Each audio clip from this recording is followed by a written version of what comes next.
بگڑ گئی ہے یا غلط راستے پر ہے، صحیح راستے پر ہے، اس کی کوئی پرواہ نہیں کرتے.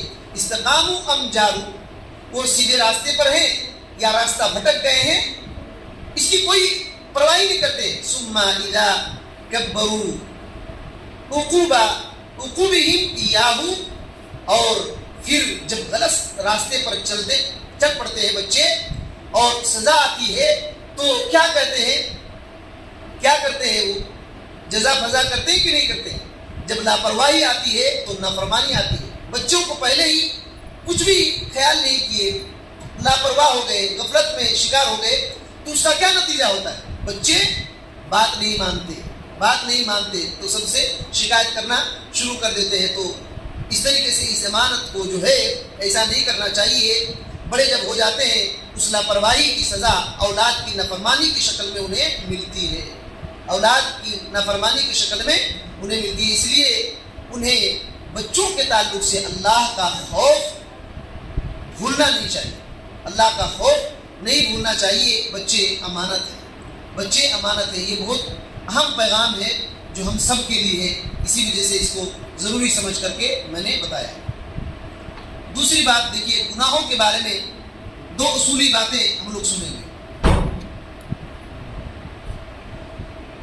گناہوں کے تعلق سے ہم لوگوں نے بہت ساری باتیں سنا ہے کہ گناہوں کا نتیجہ بہت خطرناک ہوتا ہے، گناہوں کا نتیجہ اور اس کی سزا بہت خطرناک ہوتی ہے. اور ابن قیم رحمۃ اللہ علیہ نے اپنی کتاب الداء والدواء کے اندر یہ سب باتوں کو ذکر کیا ہے. انہی میں سے ایک بات کہتے ہیں کہ من عقوباتہا، گناہوں کی سزا میں سے ایک سزا یہ ہے کہ انہا تسلب صاحبہا اسماء المدح والشرف وتقصوہ اسماء الذم والصغار. گناہوں کی سزا یہ ہے کہ گناہ آدمی کے اچھے اور تعریف والے شریف نام کو چھین لیتا ہے. گناہ کیا کرتا ہے؟ آدمی کے اچھے تعریف والے نام کو، شریف نام کو چھین لیتا ہے اور اس آدمی کو ذلیل نام اور چھوٹے پن نام دے دیتا ہے. گناہ دیکھیے، کوئی آدمی غیر مسلم ہے، اسلام قبول کر لیا تو کیا کہیں گے اس کو؟ مسلمان کہیں گے کہ نہیں؟ مسلمان کہیں گے. اس کا نام بدلا کہ نہیں بدلا؟ پہلے کافر تھا، اب مسلمان نام بدلا نا. ایمان قبول کیا، ایمان لے آیا تو کیا کہتے ہیں؟ مومن.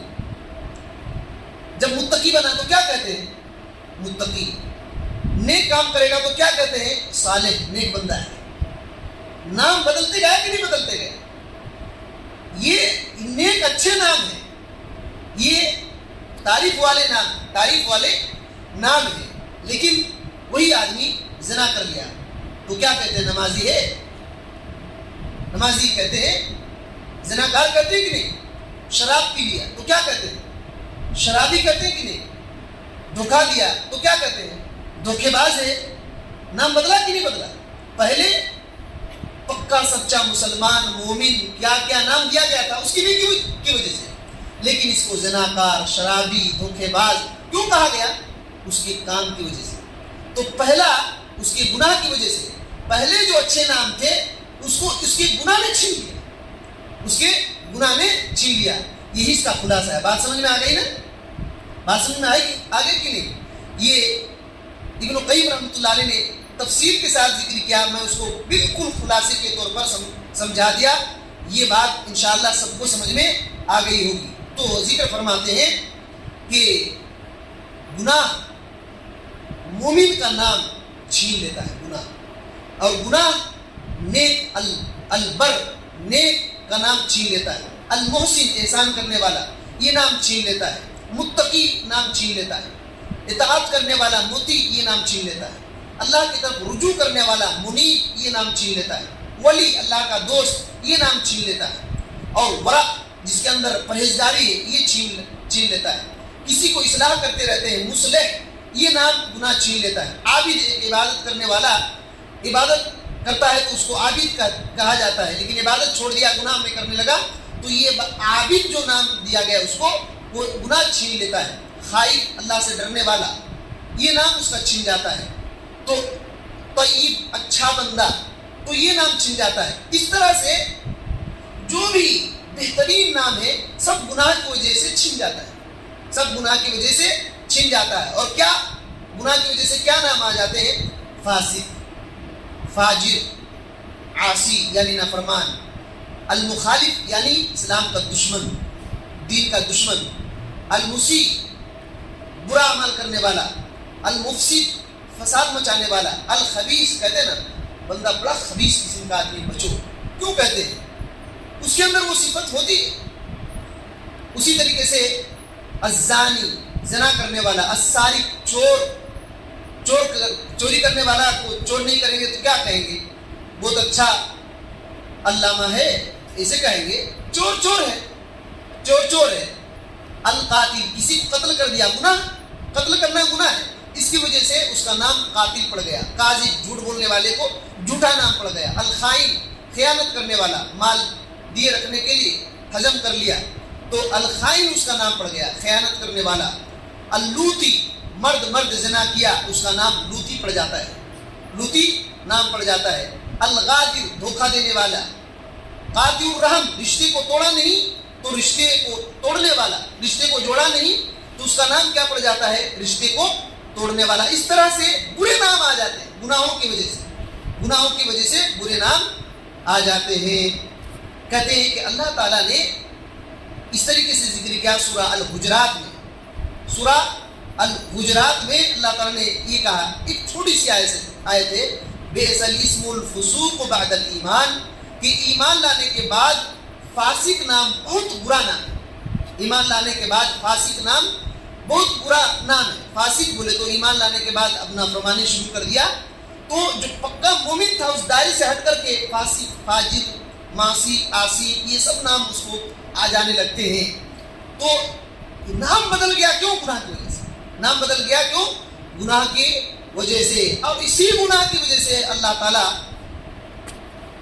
اس کو جہنم میں بھی ڈال سکتا ہے، اور اس کی اچھی خوبیوں کی وجہ سے اللہ تعالیٰ جنت میں ڈالے گا.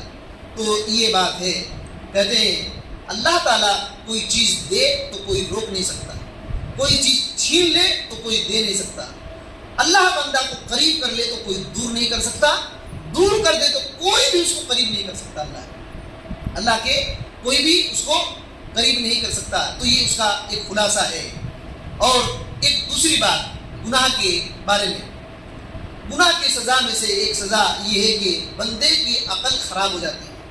گناہ کی وجہ سے بندے کی عقل خراب ہو جاتی ہے. کہتے ہیں وَمِنْ عُقُوبَاتِهَا أَنَّهَا تُؤَثِّرُ بِالْخَاصِيَّةِ فِي نُقْصَانِ الْعَقْلِ.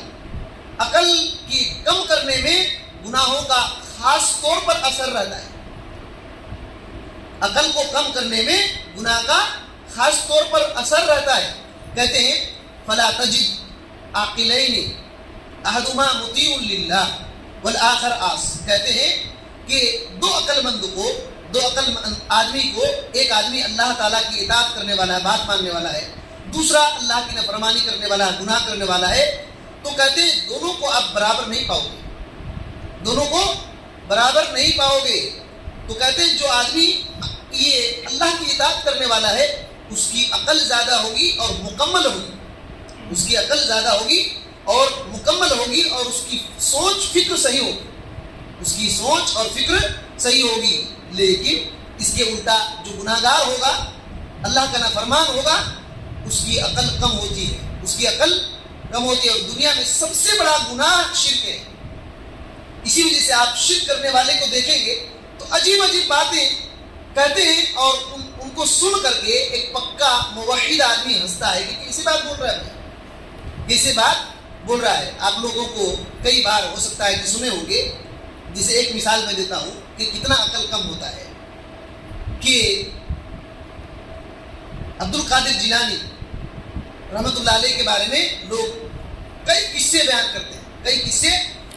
ان میں سے ایک قصہ کیا ہے کہ ایک خوبصورت لڑکا پار ہونے لگا تو کسی نے پوچھا عبد القادر جیلانی رحمۃ اللہ علیہ سے یہ کون ہے؟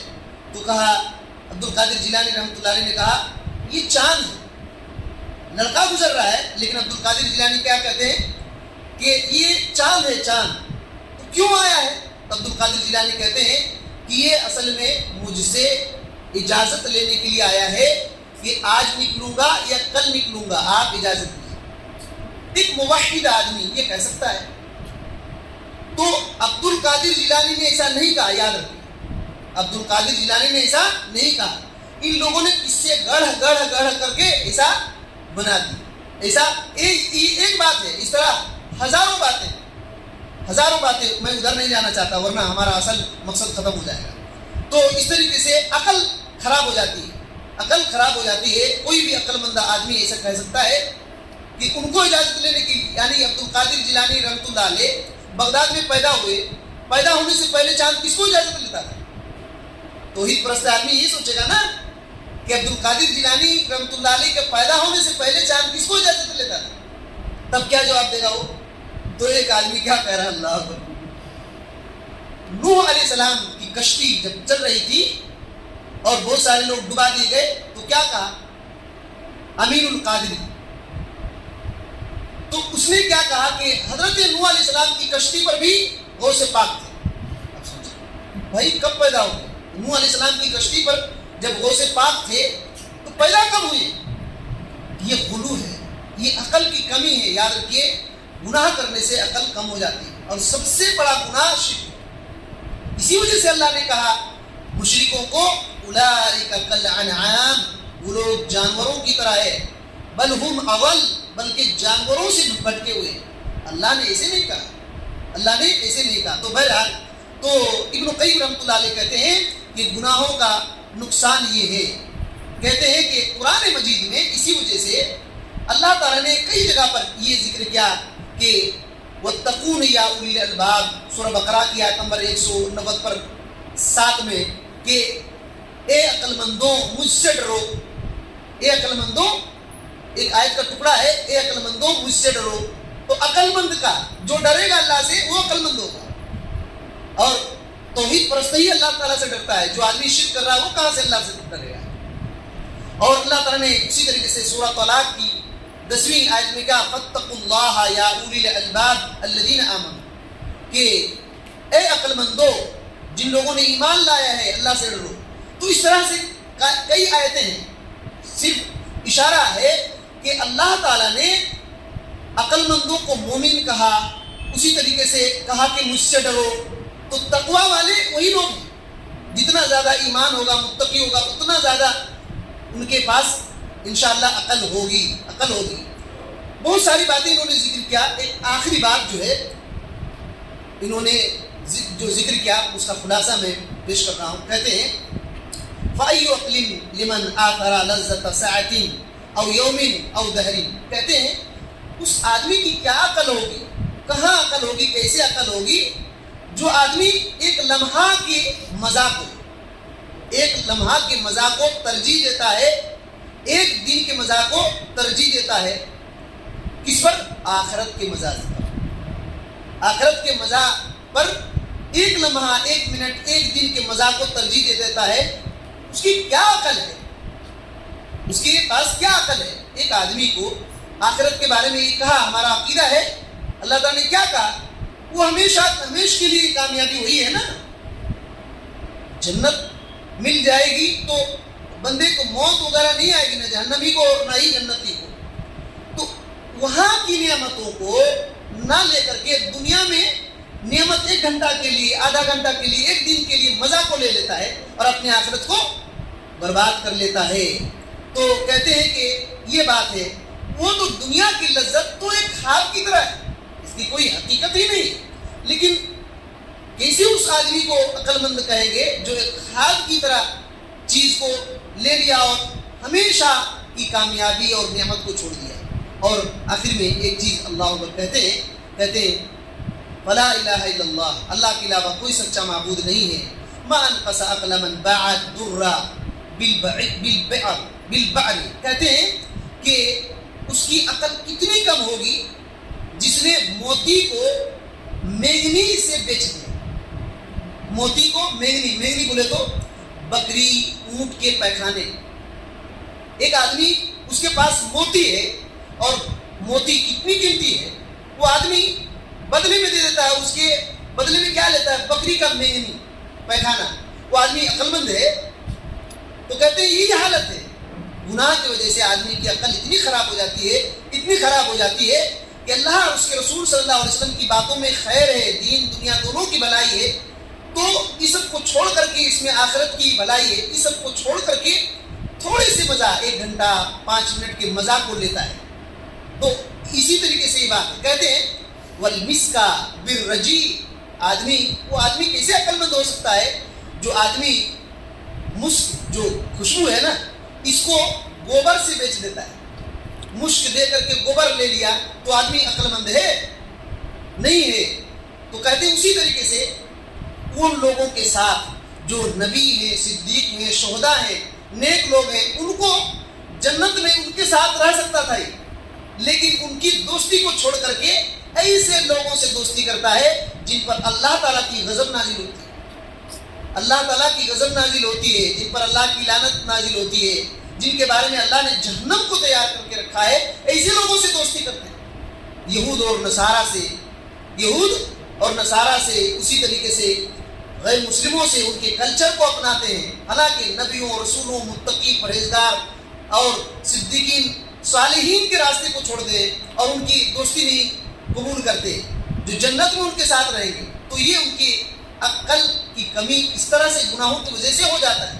تو اتنا گناہوں کا اتنا خطرناک نقصان ہوتا ہے. دوسری بات میں کہا تھا کہ گناہ کے بارے میں ایک اصولی بات کروں گا، تو بہت بنیادی اصول اللہ پر امام ابن قیم رحمۃ اللہ علیہ کو اللہ تعالیٰ جزائے خیر دے، اللہ تعالیٰ ان کو جنت نصیب کرے. کسی بھی بندہ کو پڑھا لکھا ہے یا نہیں ہے، ان کی ایسی کتاب ہے جو معاشرے میں چل رہی ہے اور وہ دماغ میں بٹھا دیتے ہیں.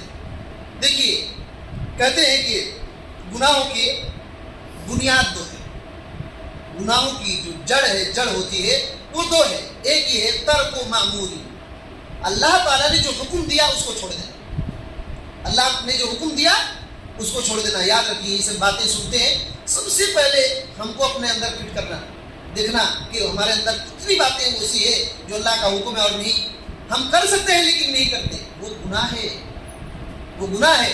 تو جڑ یہ ہے کہ اللہ نے جو حکم دیا اس کو چھوڑ دینا، یہ پہلی بنیاد ہے. دوسری بنیاد فعل محظور، جس کام سے اللہ نے منع کیا ہے اس کو کرنا. بات میں آ رہی ہے، جس چیز کو اللہ نے کرنے کے لیے کہا اس کو چھوڑنا اور جس سے منع کیا اس کو کرنا. یہی گناہ کے 2 بنیاد ہیں، گناہ کے 2 بنیاد ہیں. جو بھی آدمی ایسا کرے گا وہ گناہ کر رہا ہے، اللہ کی نافرمانی کر رہا ہے. اور یہ جو ہے گناہ اب 4 قسم کے ہو جاتے ہیں، گناہ 4 قسم کے ہو جاتے ہیں. دیکھیے کہتے ہیں کہ ثم هذه الذنوب، انہوں نے بہت ساری باتیں ذکر کیا ہے لیکن خلاصے کے طور پر کہتے ہیں، میں بیان کر رہا ہوں کہ ثم هذه الذنوب تنقسم الى 4 اقسام. پھر یہی گناہ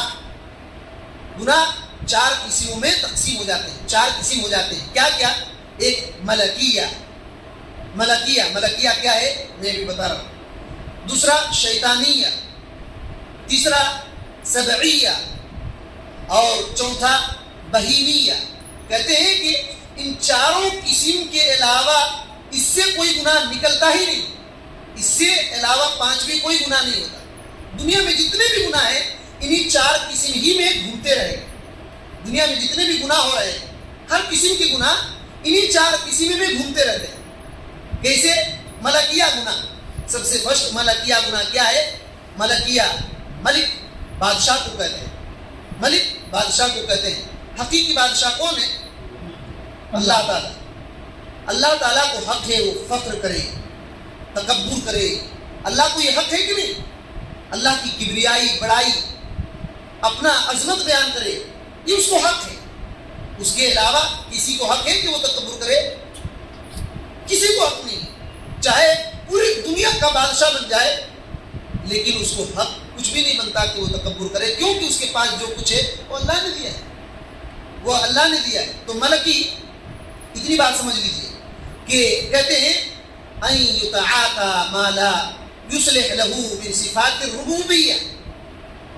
رب کی جو صفات ہیں، ربوبیت کی جو صفات ہیں، جو آدمی اس کے لیے فٹ نہیں ہوگی، اس کی صلاحیت نہیں رکھتا، پھر بھی رب کی صفات اپنے اندر لاتا ہے، لانے کی کوشش کرتا ہے، تو وہ گناہ ملکیہ ہے. کیسے؟ کہتے ہیں جیسے عظمت، اللہ عظیم ہے نا، سبحان ربی العظیم، اللہ بہت بڑا ہے، اللہ بہت بڑا ہے، یہ اللہ کی لائق ہے.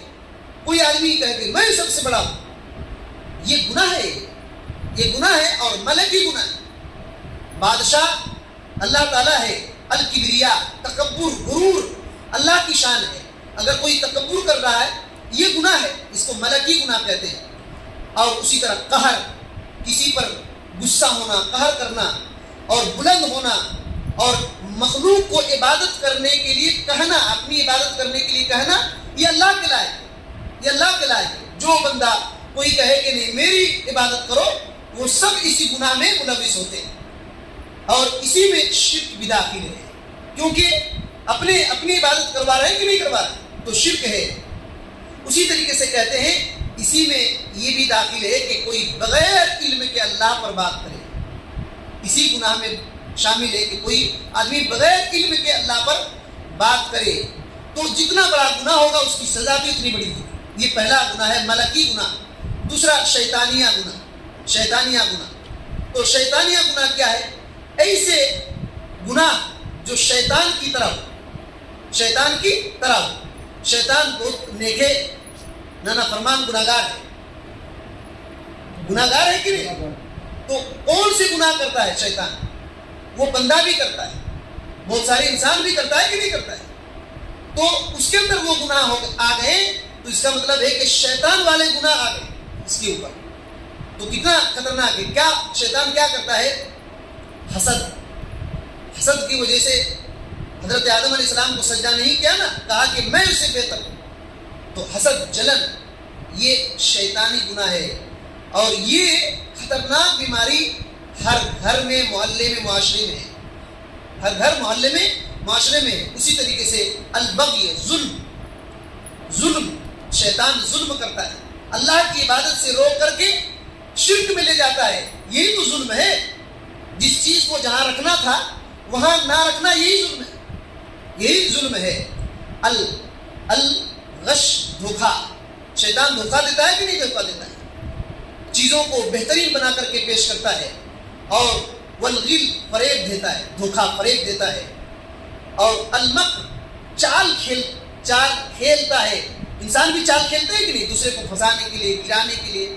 تو شیطان بھی چال کھیلتا ہے، شیطان بھی چال کھیلتا ہے۔ الامر بالمعاصی، بمعاصی اللہ، اللہ کی نافرمانی کا حکم دیتا ہے۔ کتنے لوگ گناہ کرواتے ہیں کہ نہیں؟ ہر کسی کا شراب دکان کھول دیا تو گناہ نہیں کرواتے ہیں؟ جوا کھلوا رہا ہے وہ گناہ نہیں کرتے ہیں؟ ایسی چیزیں جو دوسرے کو گناہ کا حکم دے رہے ہیں، مزاروں پر لے جا رہے ہیں، حکم دے رہے ہیں، یہ سب کیا ہے؟ شیطانی گناہ ہے۔ گناہ کو اچھا سمجھنا یہ شیطانی گناہ ہے، اور اللہ کی اطاعت سے روکنا یہ شیطانی گناہ ہے، اور دین میں بدعت پیدا کرنا یہ بھی شیطانی گناہ ہے۔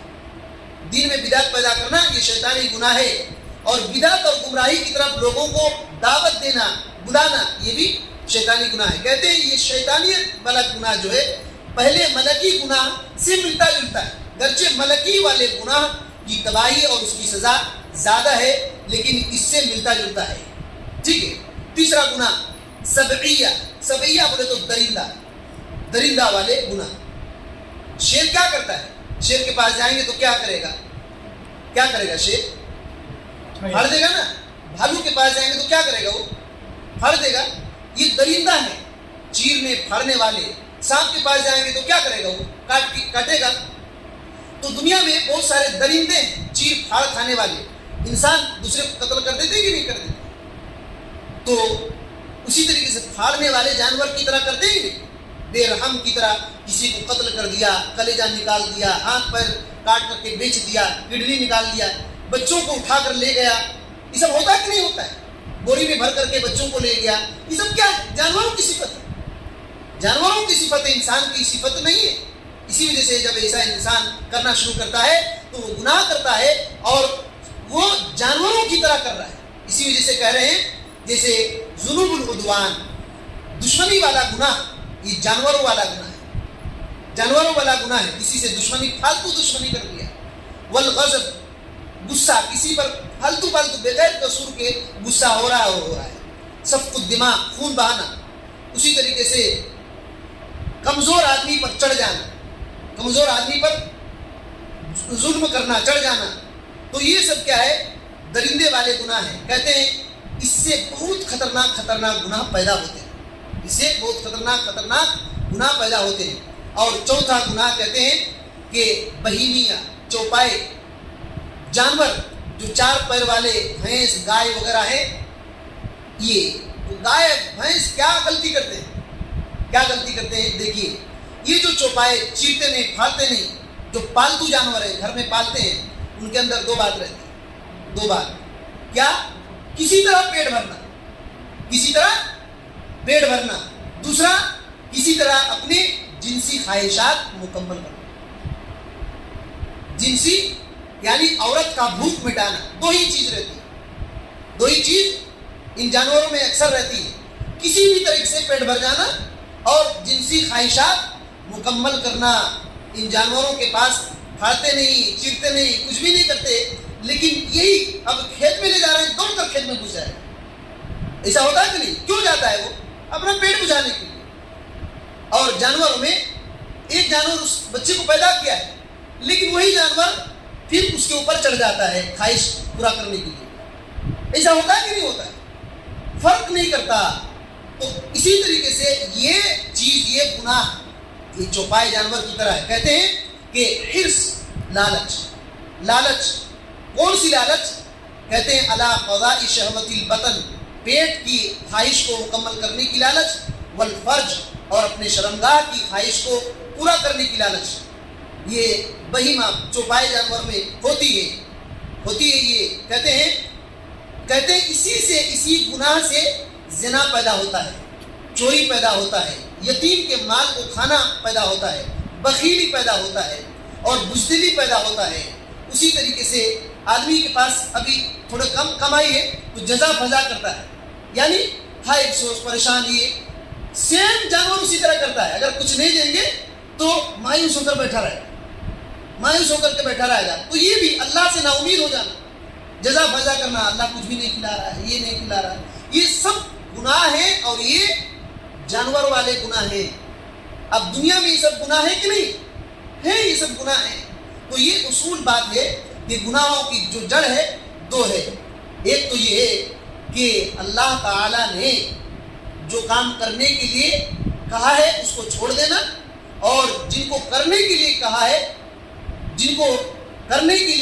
اس کو چھوڑ دینا، اور اسی طریقے سے منع کیا ہے اس کو کرنا، یہ جڑ ہے۔ اور اسی طریقے سے اسی جڑ سے 4 قسم کے نکلتے ہیں، جو تفصیل آئی۔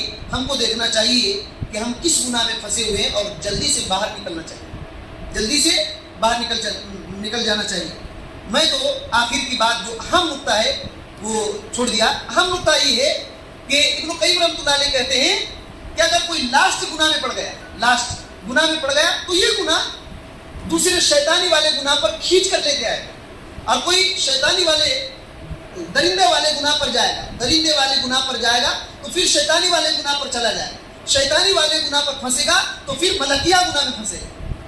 یہ بات ہے، یعنی کسی بھی ان گناہوں میں پھنسا تو اس کے لیے کوئی خیر نہیں ہے، بہت نقصان اٹھانا پڑے گا۔ اللہ تعالیٰ سے دعا ہے کہ اللہ تعالیٰ ہم کو یہ سب باتیں سمجھنے کی توفیق دے، اور ہر قسم کے گناہ سے بچا کر رکھے۔ مسائل الجاہلیہ سے 1-2 باتیں ہم لوگ سنتے ہیں۔ مسائل الجاہلیہ میں بہت ساری باتیں آئی کہ جو طاقت نہیں رکھتے ہیں لیڈر بننے کا، ان کو بھی لیڈر بنا دینا، اللہ کی محبت کا دعویٰ کرنا اور اللہ کے حکم کو نہیں کرنا، یہ سب جاہلیت ہے۔ ان میں سے جاہلیت کے مسائل میں سے ایک مسئلہ ہے کہ جھوٹی آرزو، جھوٹی تمنا۔ ہم میں سے سب کو یہ دعویٰ کرتا ہے کہ ہم تو خود فاند کر کے جنت میں چل جائیں۔ یہ آرزو ہے کہ نہیں؟ تمنا ہے کہ نہیں؟ سب کو، دنیا میں کسی کو بھی پوچھیں گے، سب کوئی اپنے اپنے جھوٹی تمناؤں میں ہے۔ ہم تو اچھے ہیں، ہم تو سچے ہیں، جنت مل جائے گی، ہم تو کلمہ پڑھے ہیں، کیا ہوگا؟ اسے کہتے کہ نہیں کہتے؟ جھوٹی تمنائیں، یہ جہالت ہے، جاہلیت کا مسئلہ ہے۔ جھوٹی تمنائیں نہیں کرنا چاہیے۔ ہاں کر رہے ہیں نیک اعمال تو اللہ تعالیٰ سے مکمل امید اور مکمل آرزو رکھنا چاہیے کہ اللہ تعالیٰ مجھ کو نیکی دے گا، مکمل نیکی دے گا اللہ تعالیٰ، ظلم نہیں کرتا ہے، لیکن عمل ہی نہیں کر رہے ہیں، اور پھر بندہ امید کر لے رہا ہے کہ مجھ کو مل جائے گا اس کا بدلہ، تو ایسا ہو سکتا ہے؟ تو یہ بات ہے، جھوٹی تمنائیں اس کے اندر، ان لوگوں کے اندر تھی.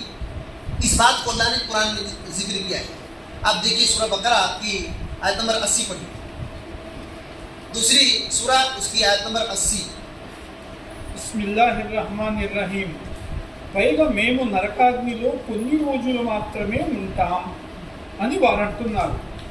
వారిని అడుగు, మీరు ఆ మేరకు అల్లాహ్ నుండి పొందిన వాగ్దానం ఏదన్నా మీ దగ్గర ఉందా?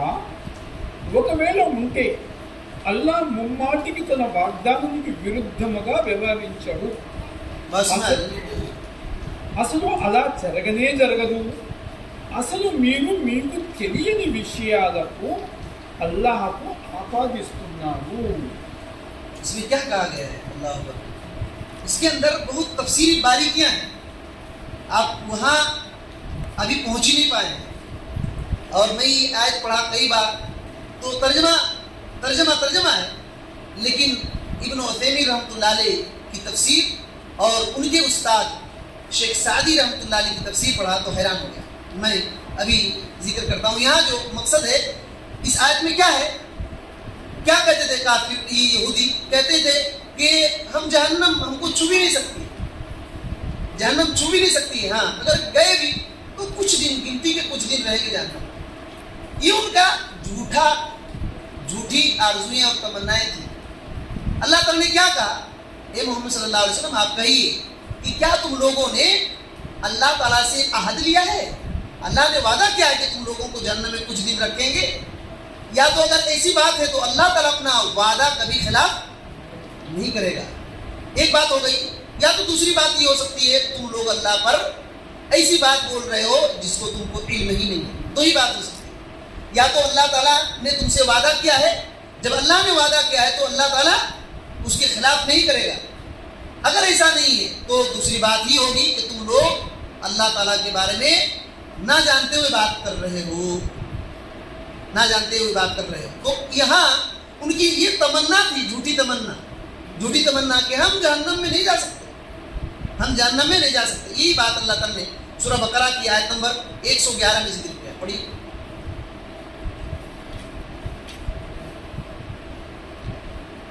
బిస్మిల్లాహిర్రహ్మానిర్రహీం. యూదులు క్రైస్తవులు తప్ప వేరెవరూ స్వర్గములో ప్రవేశించలేరని వారు అంటున్నారు. ఇవి వారి ఆశలు, ఆకాంక్షలు మాత్రమే. మీరు మీ వాదనలో సత్యవంతులే అయితే ఆ మేరకు ఏదైనా నిదర్శనం సమర్పించండి అని వారిని అడుగు. کیا کہا اللہ تعالیٰ نے؟ وَقَالُوا لَن يَدْخُلَ الْجَنَّةَ إِلَّا مَنْ كَانَ هُودًا أَوْ نَصَارَىٰ. ان لوگوں نے کہا کہ جنت میں صرف یہود اور نصارہ جائیں گے، کرسچن جائیں گے. اللہ نے کیا کہا؟ تِلْكَ أَمَانِيُّهُمْ. یہ ان کی آرزویں ہیں، ان کی تمنا ہے، بس ان کی تمنا ہے. یہ اپنے تمنے میں سچ ہے یا جھوٹے ہیں؟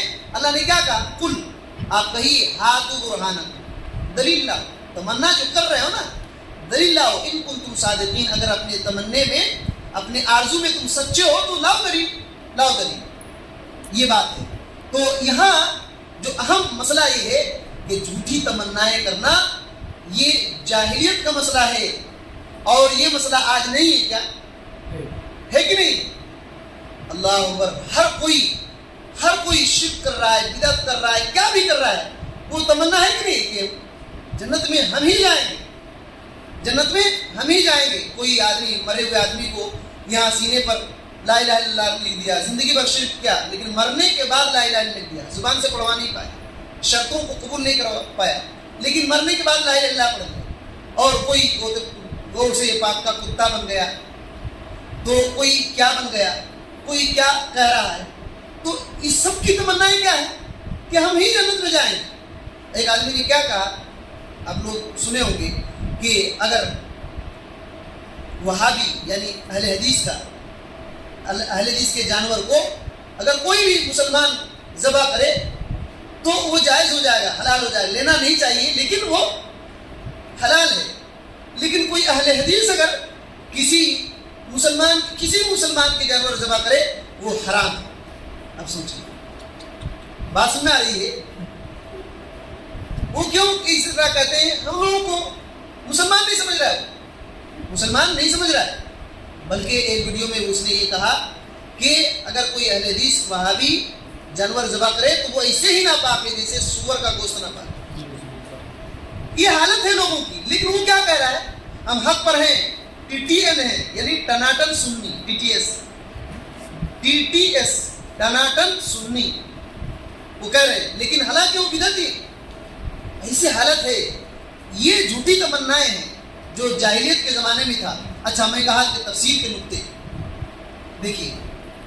ابن عثیمین رحمۃ اللہ علیہ کہتے ہیں اس آیت کریمہ پر فائدہ بیان کرتے ہوئے، دیکھیے کہتے ہیں کہ ان الیہود یقرون بالآخرہ وان ہنا نار. کہتے ہیں کہ یہودی بھی اس بات کا اقرار کرتے تھے کہ آخرت کوئی چیز ہے. بات میں آ رہی ہے؟ یہاں تک ہمارا ذہن پہنچا تھا نہیں پہنچا. تو یہ بات ہے، تفسیر پڑھنے کا یہ فائدہ ہے.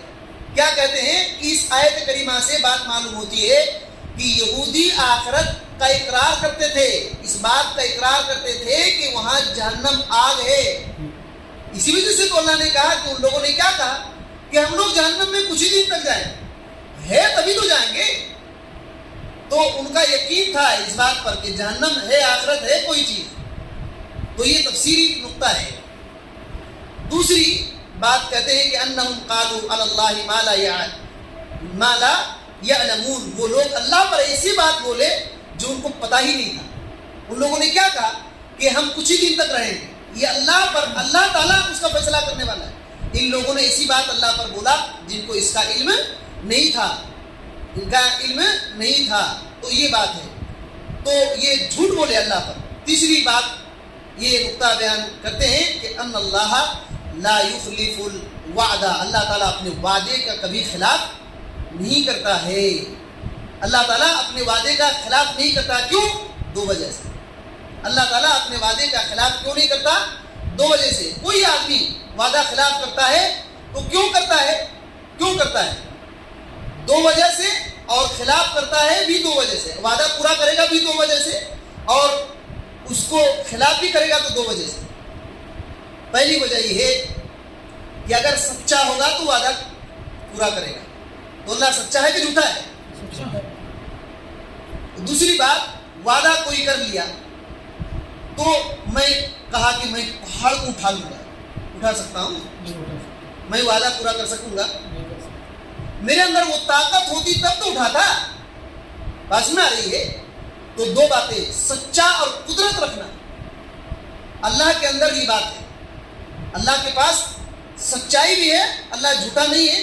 اللہ کے پاس قدرت بھی ہے، ہر چیز کر سکتا ہے. اللہ تعالیٰ کہ یہاں کوئی نہ کی چیز ہی نہیں کہ اللہ کوئی چیز نہ کر سکے. بات میں آ رہی ہے؟ اور وعدہ خلافی کیوں کرتے ہیں؟ اس کی بھی وہی وجہ ہے، یا تو جھوٹا ہوگا یا تو کمزور ہوگا. تو اللہ تعالیٰ اپنے وعدے کو پورا کرتا ہے. کیوں؟ اللہ سچا ہے اور قدرت بھی رکھتا ہے. اللہ تعالیٰ سچا اور قدرت بھی رکھتا ہے. اسی طریقے سے یہ بات تفسیری بات معلوم ہوتی ہے کہ یہودیوں کی عادت یہ تھی کہ اللہ پر جھوٹ بولتے تھے. اللہ پر جھوٹ بولنا یہ یہودیوں کی عادت تھی. یہ ابن عثیمین رحمۃ اللہ علیہ نے تفسیری نقطہ بتلایا. شیخ سعدی رحمۃ اللہ علیہ انہی کے استاد ہیں ابن عثیمین رحمۃ اللہ علیہ. وہ کیا کہتے ہیں؟ اللہ اکبر. دیکھیے بہت پتے کی بات ذکر کرتے ہیں. حالانکہ ہو سکتا ہے یہ بات سمجھ میں آپ لوگوں کو آئی ہوگی لیکن اور اچھی طرح سمجھیے. کہتے ہیں کہ اس آیت کریمہ میں فأخبر تعالی کہ ان الصدق دعواہم، کہ اللہ تعالیٰ نے خبر دیا کہ ان لوگوں کا جو دعویٰ کہ ہم جہنم میں کچھ دن جائیں گے، ان کا دعویٰ دو ہی چیز پر ٹکا ہوا تھا. تیسری کوئی چیز نہیں تھی. ایک تو چیز یہ ہے کہ ان لوگوں نے اللہ سے وعدہ کیا.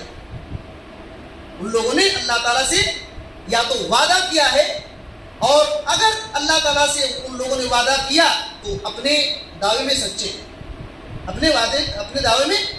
ہیں. دوسری بات یہ ہے یا تو خالی ایسے ہی جھوٹ بولتے رہے.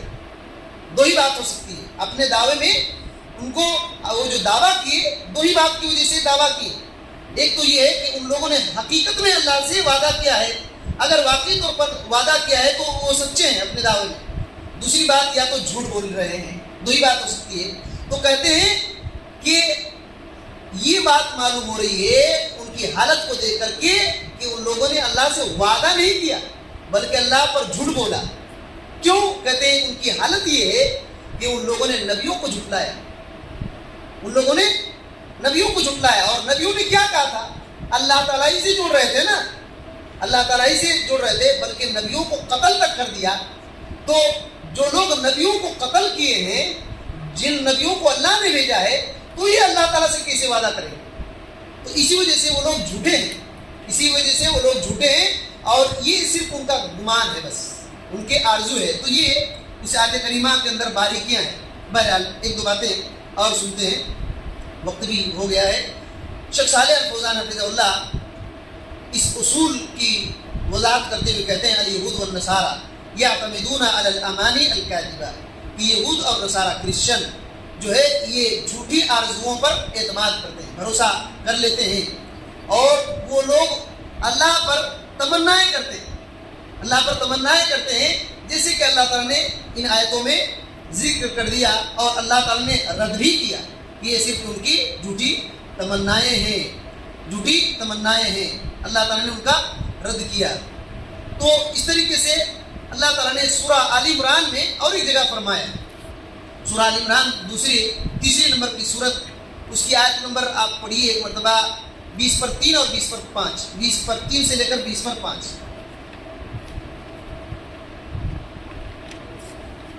سورہ آل عمران 20/3 سے లే కర్ 20/5. బిస్మిల్లాహిర్రహ్మానిర్రహీం. గ్రంథములో ఒక భాగం ఇవ్వబడగా తమ పరస్పర వ్యవహారాల తీర్పు కోసం దైవ గ్రంథం వైపుకు రండి అని పిలిచినప్పటికీ వారిలోని ఒక వర్గం ముఖం తిప్పుకొని పోవటాన్ని నీవు చూడలేదా? 24. వారి ఈ వైముఖ్య ధోరణికి కారణం నరకాగ్ని మమ్మల్ని లెక్కించదగిన కొన్ని రోజులు మాత్రమే కాలుస్తుంది అని వారు చెప్పటమే. వారి ఈ మనోకల్పిత విషయాలే ధర్మం విషయములో వారిని మోసములో పడవేశాయి.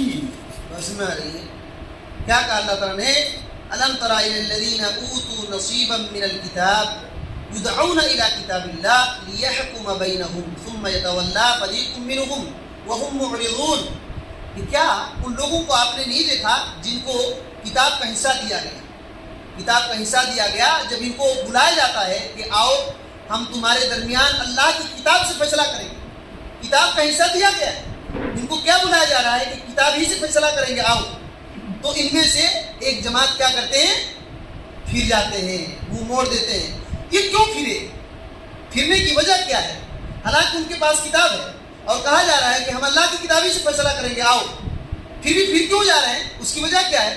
اللہ تعالیٰ نے کہا ذالک بانہم قالوا, اس وجہ سے پھر رہے ہیں کیونکہ ان لوگوں نے کہا لن تمسنا النار, ہم کو جہنم چھوئے گی بھی نہیں, ہم کو جہنم چھوئے گی بھی نہیں, الا ایاما معدودات, ہاں کچھ دن تک ہم جائیں گے جہنم میں. وغرہم فی دینہم, ان کے اس بات نے ان کے دین میں دھوکہ دیا, ان کے دین میں دھوکہ میں پڑ گئے یہ لوگ. ان کی تمنا جو تھی جھوٹی تمنا کہ ہم تو کیا جہنم میں جائیں گے نہیں ہے, تو اللہ کی کتاب کی طرف فیصلہ نہیں لے کر گئے تو کیا ہو جائے گا؟ ہم کچھ بھی کریں ہم جہنم میں اگر ہم گناہ کر کے جائیں گے بھی تو کچھ دن کے لیے جائیں گے. تو اللہ نے کیا کہا؟ ان کی اس تمنا نے ان کو دین میں دھوکہ دے دیا. کیسے؟ ما کانوا یفترون, یہ لوگ جو اپنی طرف سے بات بنا لیے نا, اس بات بنانے میں ان لوگوں نے بات بنانے کی وجہ سے دھوکے میں پڑ گئے, دین کے اندر دھوکے میں پڑ گئے. اللہ تعالیٰ نے کہا فَكَيْفَ, ان کی حالت کیا ہوگی؟ اذا جمعناہم, جب ان کو ہم جمع کریں گے, لیوم لا ریب فیہ, اس دن جس میں کوئی شک نہیں ہے. وَأُوفِّيَتْ كُلُّ نَفْسٍ مَا كَسَبَتْ وَهُمْ لَا يُظْلَمُونَ, اور ہر ایک نفس کو اس کا پورا بدلہ دیا جائے گا, جو کچھ بھی ان لوگوں نے کمایا ان پر ظلم نہیں کیا جائے گا. دیکھیے اللہ تعالیٰ ان کا رد کر رہا ہے جس نے جو کیا ان کو مل جائے گا، ان کو مل جائے گا۔ یہ تمنا کر رہے ہیں کہ ہم جہنم میں اگر گئے بھی تو کچھ دن کے لیے، ایسا نہیں ہوگا، ایسا نہیں ہوگا۔ تو اب سوچئے ان کی جھوٹی تمناؤں نے ان کو اللہ کی کتاب سے دور کر دیا، ان کو اللہ کی کتاب سے دور کر دیا۔ آج ہم لوگ کیا سمجھتے ہیں؟ ہم مسلمان ہیں نا، اللہ معاف کر دے گا۔ لوگ دھوکہ بازی کرو، نماز نہ پڑھو اور جو چاہے کرو، اللہ معاف کر دے گا، ایسے کہتے ہیں نا۔ یہ بہت بڑی غلطی ہے، یہ بہت بڑی غلطی ہے۔ ہم جو جھوٹی امید لگا کر رکھے ہیں، ہم کو عبادت سے روک دیا، دین میں دھوکہ دیا۔ اس بات نے، اس جھوٹی تمنا نے ہمارے دین میں دھوکہ دیا۔ ہم اپنی طرف سے اس کو بنا لیے، ہم کو کس نے بتا دیا؟ بات سمجھ آ رہی ہے؟ تو یہ بات ہے۔